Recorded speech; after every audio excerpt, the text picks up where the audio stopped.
This podcast is a proud member of the Paranormality Podcast Network. Okay. Show me. Sometimes that is better. Welcome to the Prairie Land Paranormal Podcast. Be sure you never, ever scream. A podcast where we will explore the dark corners of our world, the weird, the creepy, and the strange. There are no accidents, no coincidences. I am your host, Eric Carrier. The boogeyman is real. And they mostly come at night. My co-host is Jessica Carrier. Come out wherever you are. Thank you for joining us for a journey into the unknown. Be one of us. Let's get started with today's show.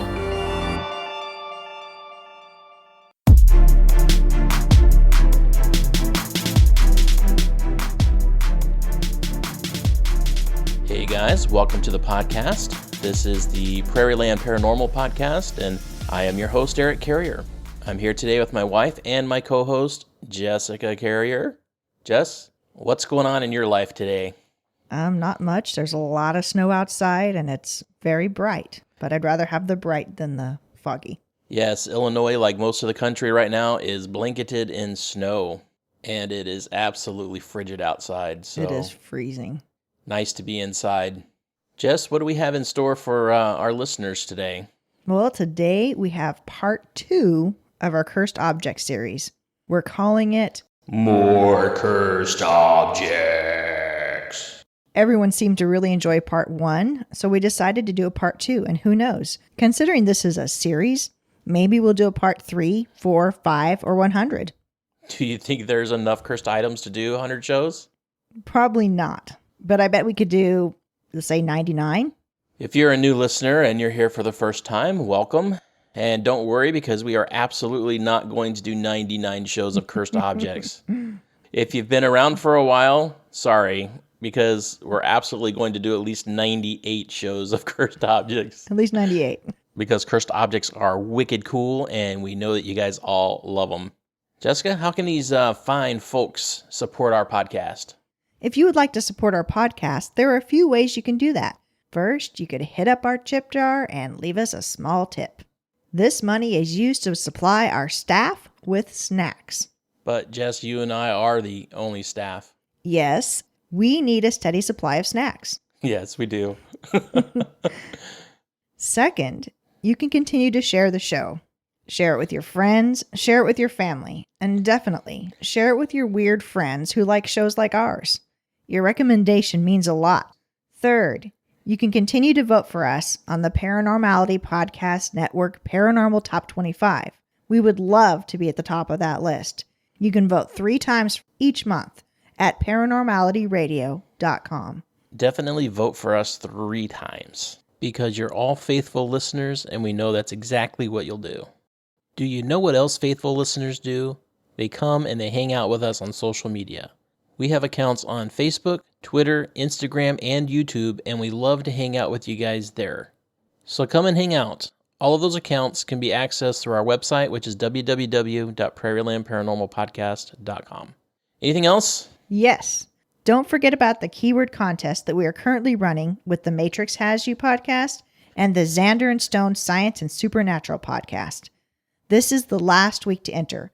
All 3 keywords are available now and can be collected by listening to our episode 22, Giants, the Matrix Has You episode, I Went Back to 1991, and the Xander and Stone Science and Supernatural podcast episode, Water Creatures and Cryptids.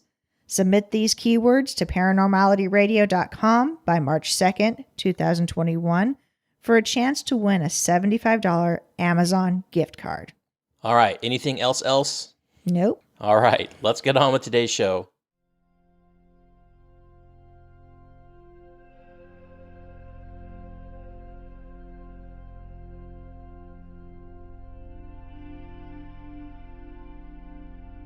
Like you, we love a good mystery. And is there anything more mysterious than a haunted or cursed object? We don't think so. So, here are a few more items to spur your interest or fear. Let's start with some more haunted furniture. In the state of Kentucky rests an eerie piece of furniture, an artifact held by the Kentucky Historical Society. This unique piece of furniture is known as the Conjured Chest.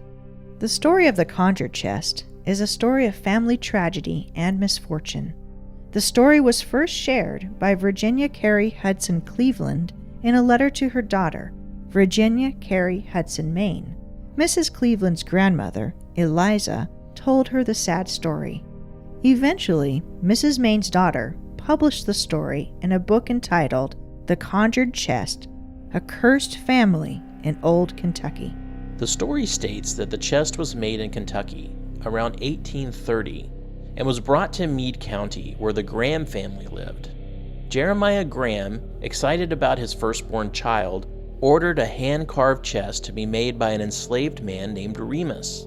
Jeremiah was unsatisfied for some reason with the chest and beat Remus, who died from the injuries he sustained. The other slaves, who knew and loved Remus, plotted to avenge his death and sprinkled dried owl blood inside the drawers of the chest, bringing a curse on the chest. Eventually, the chest ended up in the nursery of Jeremiah's firstborn child. Since then, the deaths associated with the chest have piled up. Including Remus, 18 deaths are associated with the chest. And the simple act of placing one's clothes in the chest is all it takes for some misfortune to take place. Jeremiah's child, who he had the chest made for, died as an infant. After his child's death, Jeremiah gave the chest to his twin brother, who had also recently had a child. His brother's son's clothes were placed in the chest, and while he didn't die as an infant, he was stabbed to death by a servant on his 21st birthday.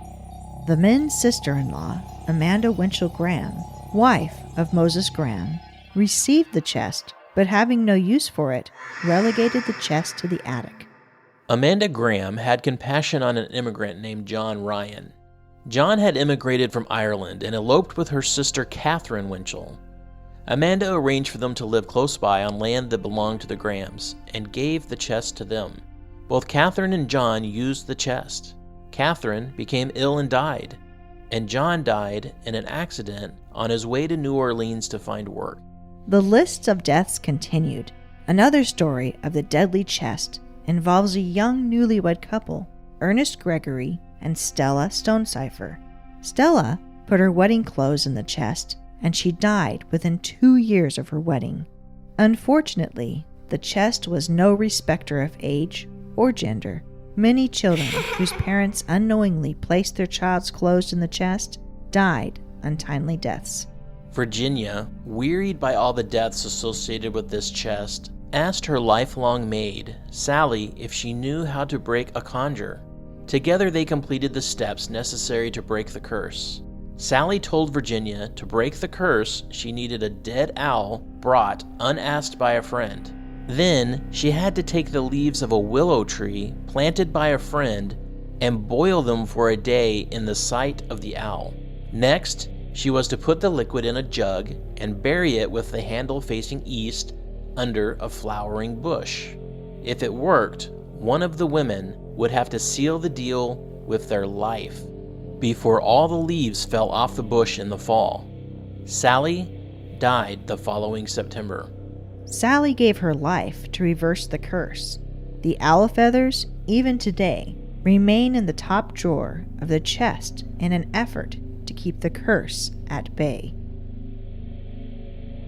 In February of 1987, the Tallman family purchased some used bunk beds from a thrift shop. Alan and Deborah bought the beds for their children. They assembled the beds and brought them upstairs and placed them in the children's room.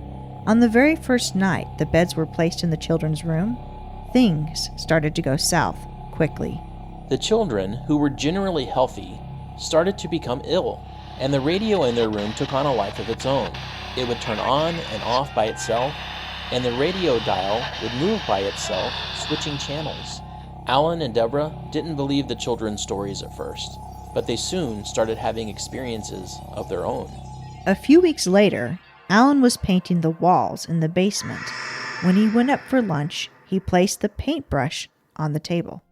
When he came back, The brush was in the bucket with the bristles facing up.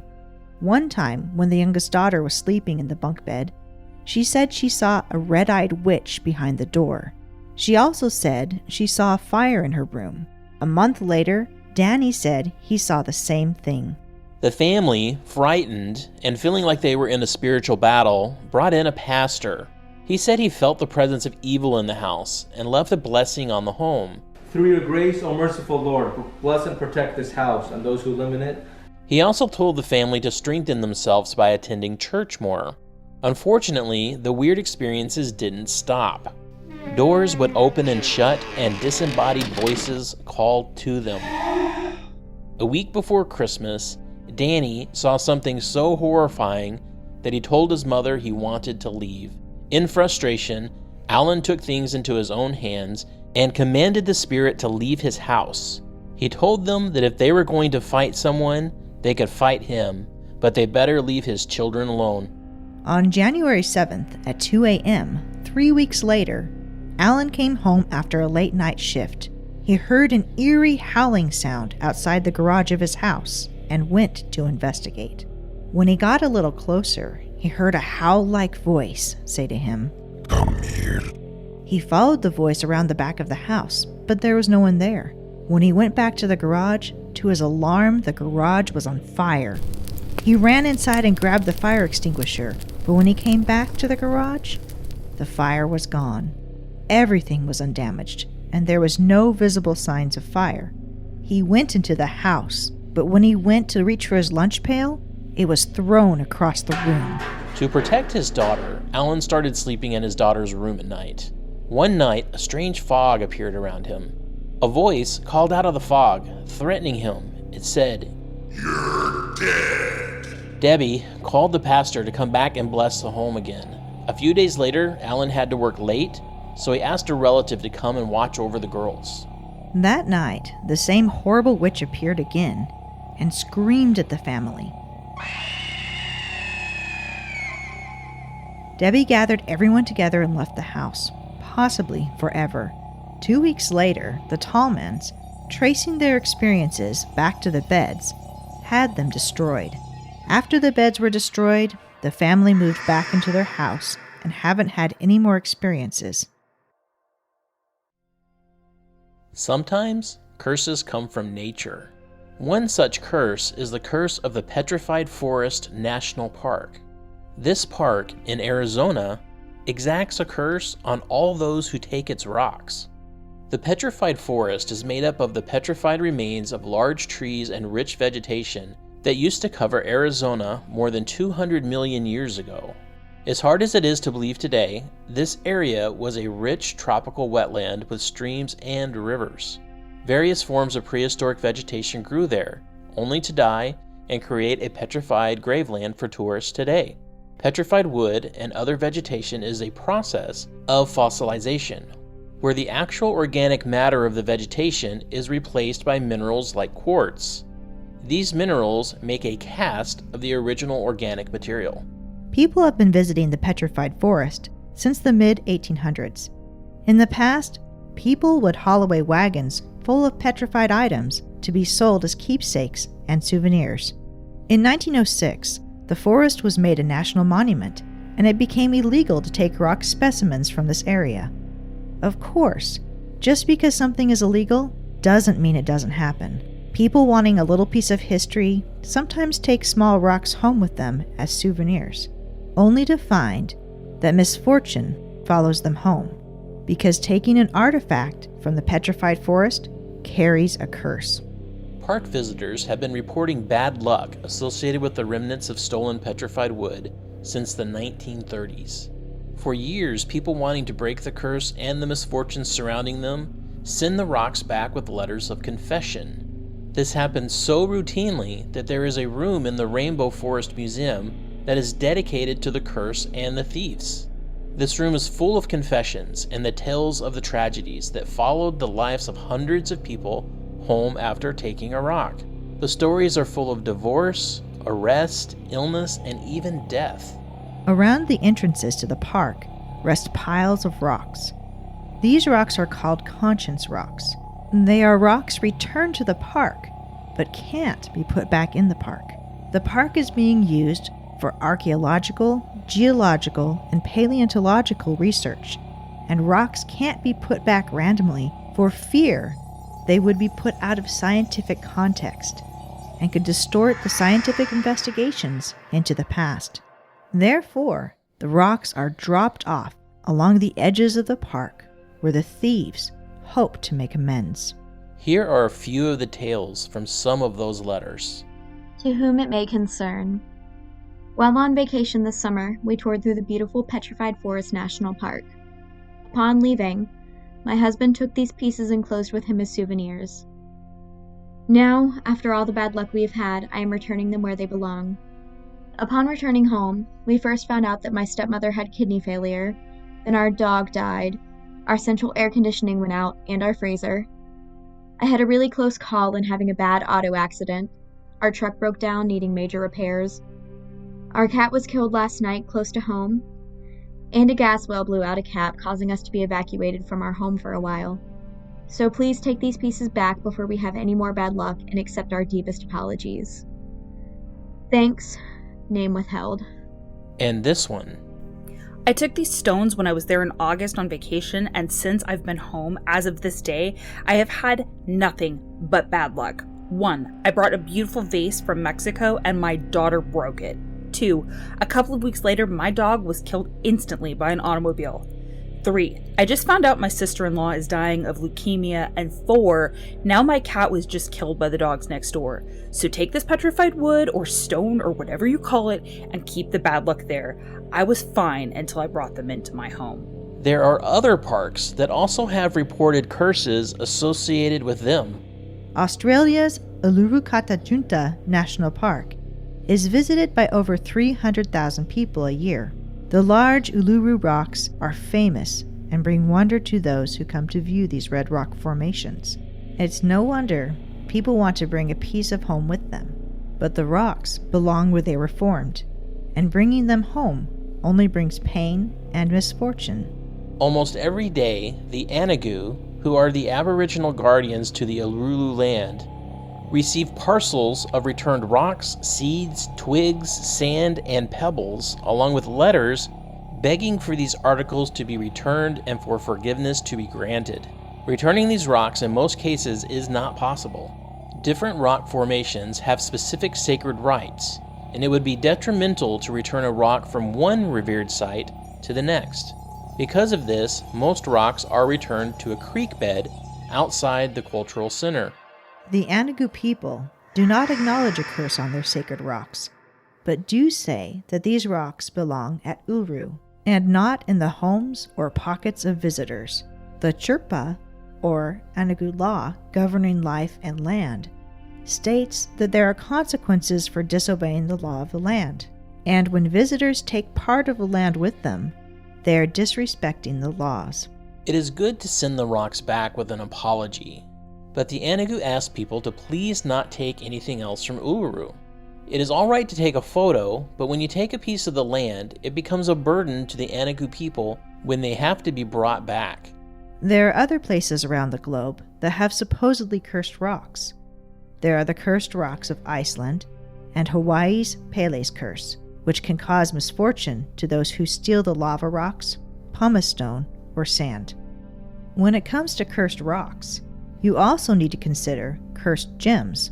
One of the most famous or well-known cursed diamonds is the Hope Diamond. The legend of the curse began with the Tavernet Blue. The Tavernet Blue is supposedly a 115.16 carat blue diamond, stolen by John Baptiste Tavernet from a Hindu statue. Once the Hindu priests discovered that the blue diamond was missing, they put a curse on the gem. King Louis XIV bought the stone from Tavernet and then had it recut in 1673. It was not yet known as the Hope Diamond, but the Blue Diamond of the Crown, or the French Blue. King Louis then died of gangrene, and all his legitimate children except one died during childhood. This was just the beginning of the curse. Nicolas Fouquet worked for King Louis XIV. It is said that he wore the famous diamond for a special occasion and then soon afterwards suffered a tragedy. He quickly fell out of favor with the king and was banished from France. The king then changed his sentence from banishment to life imprisonment. Fouquet spent 15 years in the fortress of Pegnois and is rumored to have been the real Man in the Iron Mask. Of course, some dispute this, but it adds just a little twist to the diamond's curse. French blue was quiet for a while, as it was passed down from King Louis XIV to King Louis XVI. He let Marie Antoinette wear it, and some believe that the curse was responsible for their deaths during the French Revolution. Before Marie Antoinette's death, her best friend, Marie-Louise, Princess de Lamballe, was tortured and killed, and her decapitated head was impaled on a pike and carried to Marie Antoinette's prison window.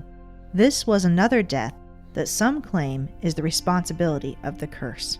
The diamond was then cut again. This procedure was performed by Wilhelm Fals, a Dutch jeweler. His life ended tragically as his son murdered him and then killed himself. Then Simon Monsardis. Simon was a Greek merchant who owned the diamond. He drove his car over a cliff, killing himself, his wife, and his child. In 1839, the diamond was sold to Henry William Hope and officially became known as the Hope Diamond. On Henry William Hope's death, ownership was transferred to his children, and they eventually sold it. The last well-known private owner of the Hope Diamond was the American mining heiress, Evelyn Walsh McLean. Evelyn's life was pretty normal until she bought the Hope Diamond. She wore the diamond and even affixed the jewel to her dog's collar, where he would wander around her apartment with it on. The fun and games ended when tragedies started to befall her and her family. Her mother-in-law soon died, and then Evelyn's son died at age 9. Her husband left her for another woman, and then died in a mental hospital. Her daughter died of a drug overdose at 25, and she eventually had to sell her newspaper, the Washington Post. She died in debt, and her surviving children sold the diamond to Harry Winston, who mailed it to the Smithsonian for $2.44 in postage and $155 in insurance. Another famously cursed gem is the Black Orlov diamond. It's not actually black, but a deep gunmetal color. This cursed diamond is another gem rumored to have been stolen from a Hindu idol. The Black Orlov diamond is also known as the Eye of Brahma. It weighs 67.5 carats and was once part of a larger, uncut, 195-carat diamond. This original diamond can be traced to 19th century India. It was reportedly one of the eyes of the statue of Brahma, the Hindu god of creation, and was rumored to stand in the Indian city of Pondicherry. Stories claim the diamond was stolen from the statue by a traveling monk. This theft is believed to be the cause of the curse that follows all who have possession of the diamond. In 1932, the Eye of Brahma was imported to the United States by a European diamond dealer named Mr. J.W. Paris. Soon after selling the diamond, Mr. Paris killed himself by jumping off the top of a Manhattan skyscraper. His death was not the first tragic suicide to follow ownership of this diamond. One of the previous owners of the gem, Nadia Vegan Orloff, who the diamond is now named after, followed Paris's lead and leaped to her death from a building in central Rome. The death was believed to be a suicide. This happened years after her ownership of the diamond, but the similarities to Paris's death are frightening. 1 month prior to Princess Nadia's death, Princess Leonela Viktorovna Barantinsky, another member of the Russian royalty, jumped to her death in another suicide. Coincidence? Maybe, but she had also been a previous owner of the Black Orlov diamond. The Orlov family was no stranger to cursed gems. Along with the Black Orlov, they owned another possibly cursed diamond called the White Orlov. This diamond was a 180.6 carat white diamond that has a history traceable to Catherine the Great. The White Orlov diamond has a rich history, much of which is shrouded in legend. While not cursed in the traditional sense, this diamond is believed to have mystical ties, and its ownership has been fraught with betrayal and deceit. So whether it's furniture, rocks, or diamonds, one thing is for sure. All cursed items carry with them an unfortunate history of tragedy and misfortune. Are these items cursed, or are these stories of just natural circumstances and consequences playing out? We will likely never know. While you and I will probably never own a cursed diamond, a haunted bunk bed, or a cursed chest, one thing is certain: we can all leave the rocks where they lie.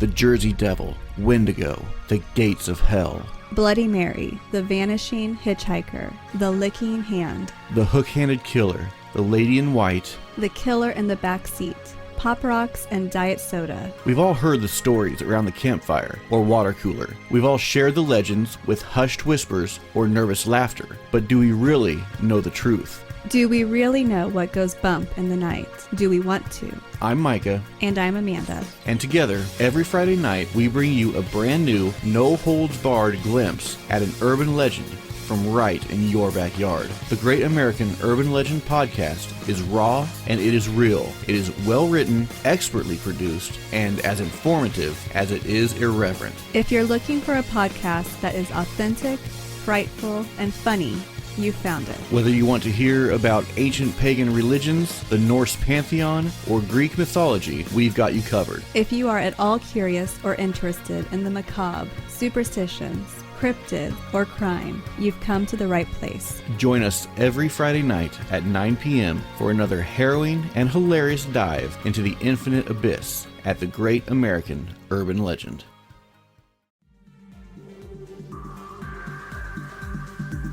Hello, I'm Jack Kirby, the host of The Matrix Has You, and I want to let you in on a little secret. Well, it's more of a truth. In fact, it's the only real, constant truth in the universe, and that is that The Matrix has us all. I invite you to come on a journey with me every Saturday as I share listener experiences of glitches in the Matrix and parallel realities. Then you can judge for yourself if you think the Matrix is real. You can find the Matrix Has You podcast on the Paranormality Podcast Network or anywhere you listen to podcasts, and on Instagram at Paranormal Podcasts. Until we meet again, remember, the Matrix has us all.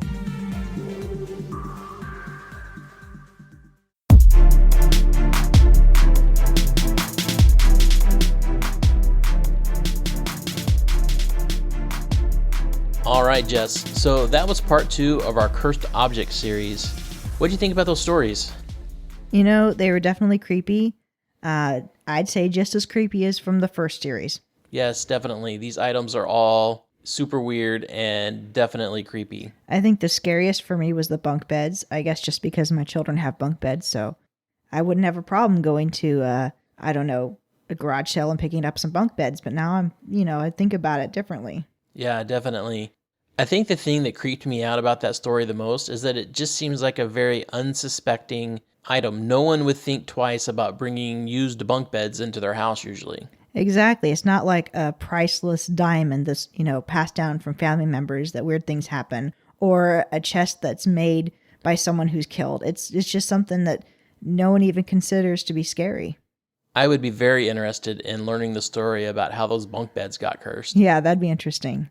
So not a whole lot to talk about in our post show here about curses, because we talked about a lot of that stuff in our first episode. So I thought it might be fun to discuss another kind of more modern story of a haunted or a cursed item. And that is a story of a Dybbuk Box. Jessica, are you familiar with what a Dybbuk Box is? I do not know what it is. I have no idea. So part of the fun of this is kind of bringing you in blind to this so that you're learning about something for the first time. I don't know how I feel about coming in blind, but go ahead, shoot. Okay, so let's start with what a Dybbuk is. So a Dybbuk is a figure from Jewish mythology, and the term Dybbuk means to attach or to bind something. And the thing that is attaching or binding is usually a restless or a malicious type spirit. That's scary. And they're believed to be able to attach themselves to people as well as to items. So it's kind of like a demon then, almost. Yes, and in this particular story, it's a box that is believed to be attached to a Dybbuk. So it's like a portable cursed box. Yes, in this case, it is a portable box that is believed to be cursed, yes. All right, is there like a famous Dybbuk box, or is like, could they make a whole bunch of these and then pass them out? So the answer to that is yes and yes. So in this particular instance, it's a famous Dybbuk box. But you can find other Dybbuk boxes all over the internet, really, that you can purchase on like eBay and bring them into your home if you choose to do that. Or give them to someone else, kind of a voodoo doll type thing. That is really scary. You can purposely buy something that has been cursed and keep it or give it to someone. That is scary.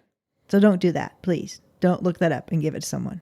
Don't accept it yourself or bring it into your home either. So this particular Dybbuk box is famous because it's currently owned by Zach Baggins. And you all know Zach as the ghost hunter guy from Ghost Adventures. And he's also got a haunted museum where he collects and displays all of these cursed items that he's collected throughout his ghost hunting adventures. Okay, so he owns it, but he doesn't keep it on him or in his house. He keeps it in his museum so people can kind of come and see it. Yeah, he owns it, but it's way too big to keep on his person. So this particular Dybbuk box is a wine cabinet.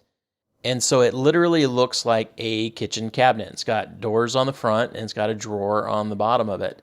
What one of these would look like in real life, if it wasn't a Dybbuk box, is that it would have probably about 4 bottles of wine on the inside of it, and then on the doors, as you opened it up, would have places to put cups or glasses. Okay, so I was thinking like present size box, but you're talking like a huge piece of furniture, and I just had a horrible, crazy idea.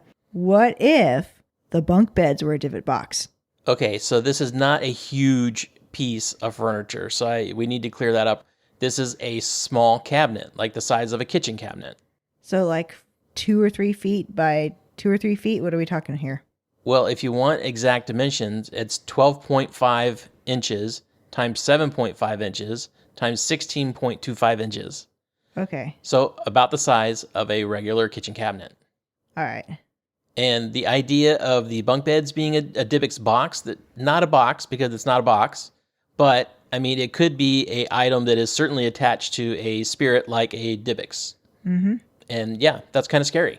So this story starts in 2001 when a man by the name of Kevin Mannis purchased this box from a family at an estate sale. All right.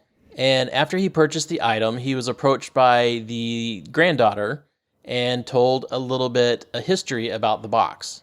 The granddaughter told him that the box belonged to her grandmother, who was a Holocaust survivor out of Poland, and her name was Havilay. Havilay left Poland and escaped to Spain. She purchased the box in Spain before immigrating to the United States. Upon hearing that the box was a family heirloom, Mannis offered to give the box back to the family, but the granddaughter insisted that he take it, saying that the family did not want the box. Okay, that sounds a little suspicious. Well, yeah, I mean, and you'll find out why in just a second. So the granddaughter continued the story and told him that the box had been kept in her grandmother's sewing room, and it was never opened because a Dybbuk was believed to have lived inside it. So Mannis kept the box and took it home, and when he got there, he decided at some point to go ahead and open it. And when he opened it, he found that it contained 2 1920 pennies, it had a lock of blonde hair that was bound with a cord, and it had a lock of brown and black hair that was bound with a cord. It had a small statue engraved with the Hebrew word shalom, a small golden wine goblet, 1 dried rosebud, and a single candle holder with 4 octopus-shaped legs. So none of that stuff seems strange, right? Kind of an interesting assortment. I don't know, the hair's kind of strange, but nothing else really. Mannis immediately started experiencing some weird phenomenon. And for him, it was primarily horrific nightmares. And it wasn't just regular nightmares, these were shared nightmares. Like with other people in his family? Yes, actually, he had given the box to his mom. He had also given it to his sister and to one of his brothers. So it wasn't even someone in his household, it was just people he'd given the box to. Yes. This all seemed to only apply to anyone who was currently in possession of the box. Okay. In fact, the very day that he gave his mom the box, she had a stroke. Ooh. And all of the owners were reporting strange smells like cat urine and jasmine flowers. And all of the nightmares were exactly the same, and all involved a old hag that seemed to accompany the box in some way. Ooh, that's kind of really scary. So Manus decided to go ahead and put this box up on eBay. And he was forthcoming, and he disclosed that this box was haunted. And the box was eventually sold to a student at Truman State University, which is in Kirksville, Missouri, named Iosef Nitsky. And Iosef, after owning the box, also claimed to be having some strange activity at his house. He said that electronics would burn out. He said that he had a bug infestation. And he said that his roommate's hair even started to fall out. So he put the item back onto eBay and again was forthcoming, and it was bought by Jason Haxton. Apparently, Nitsky had been writing some blogs about his experience with the box, and Haxton was interested in that, and when it went up for sale, he purchased it. Haxton, while in ownership of this box, states that he started to have a whole lot of weird health problems. He started having episodes where he would break out in hives, and he started coughing up blood, and he had episodes where he just kind of turned into a giant welt. COVID. It's not COVID. This is the problem with bringing you in blind. I just don't have any idea what you're going to say. Anyway, Haxton consulted some rabbis to try to figure out a way to seal the Dybbuks back into the box. This process was not detailed, but it did seem to be successful. And he stowed the box away until the point where he decided that he was going to donate it. And he ended up donating it to Zach Baggins, which is how it ended up in his haunted museum. Now, this story takes another turn, and it has to do with Post Malone. Jessica, do you know who Post Malone is? Yes. Okay. He's a tattoo guy, right? He's the tattoo guy. So he is a American pop star. Yes.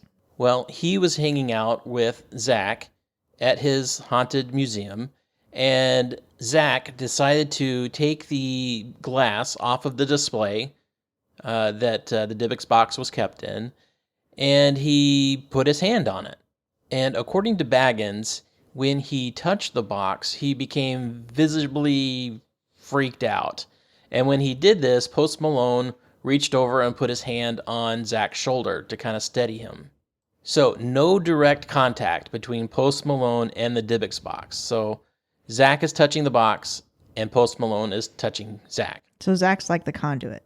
Yes, in this situation, Zach would be the conduit. And apparently this contact was enough to trigger a round of bad luck for Post Malone. Now, you'll remember back in 2018, Post Malone had a really rough month. And in this 1 month, after he was associated with this Dybbuk Box, he had a bad car accident, his plane had to make an emergency landing, and there was a break-in and a failed robbery attempt in his home. And all of this occurred within 1 month, September 2018. Now, what the story doesn't say is whether or not he did anything in order to get rid of this curse, but I can tell you he seems to be doing pretty well now. Yeah, he seems to be just fine. Of course, I don't know him personally, but... You don't know Post Malone personally? Nope, never met the guy. All right, that's good to know. Post Malone, if you would like to know us personally, we would love to get to know you. Okay, so if 2020 wasn't bad enough already, Zach decided that in July of 2020, he was going to open this box again. Okay. So they rebrand Ghost Adventures as Ghost Adventures Quarantine, and they spend several days in Zach's museum in quarantine with them deciding to open this Dybbuk box on the last day. So I haven't seen this episode, but it's described that there was kind of a mist that kind of came out of the box that manifested eyes. And one of the lead investigators also believed that he saw what he described as the Dybbuk's entity crouching down towards the back wall of the box. As far as I'm concerned, Zach already has so many weird things going on in his life, he may not even recognize that there's a Dybbuk running around. So, Zach, best of luck. We hope that things work out well for you, but if they don't, give us a call and we'll run an episode on it. Exactly. That'd be great. So, Jess, now you know everything that you could possibly know about Dybbuk and Dybbuk boxes. I was thoroughly informed. And we hope that you have also been thoroughly informed. Thanks for joining us on this episode, and we'll see you next time. All right, folks, that's the end of this episode. Thank you for joining us. We appreciate you listening. If you have enjoyed the show, please consider subscribing through your favorite podcast player. You can find us on Facebook, Twitter, Instagram, and YouTube. And remember that if you've had a paranormal experience that you would like to share, you can email us at prairielandparanormalpodcast@gmail.com, or you can submit that experience through our website at www.prairielandparanormalpodcast.com. So, until next time, remember, don't be normal when you can be paranormal.